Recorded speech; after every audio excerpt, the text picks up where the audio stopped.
The cost price of 36 books is equal to the selling price of 30 books.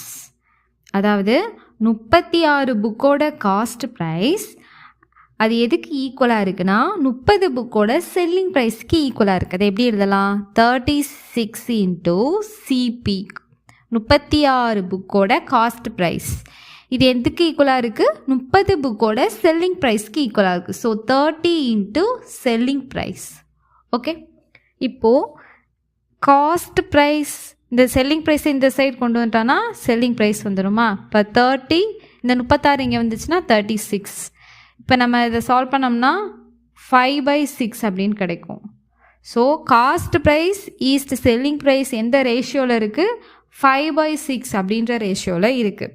So இதில் cost price 5 and selling price 6 இருக்குது. So இதில் கண்டிப்பாக என்ன இருக்குது? Gain ஆகிருக்கு. ஸோ கெயின் பர்சன்டேஜ் என்னவாக இருக்கும்? கெயின் இதில் எவ்வளோ ஆயிருக்கு? 1 இன்க்ரீஸ் ஆகிருக்கு இல்லையா? அப்போ 1 டிவைடட் பை கீழே என்ன போடணும்னா காஸ்ட் ப்ரைஸ் போடணும். காஸ்ட் ப்ரைஸ் வந்து 5 பர்சன்டேஜில் 100. ஓகே, ஸோ ஓரஞ்சு 5 இங்கே நமக்கு 20% இஸ் த ஆன்சர்.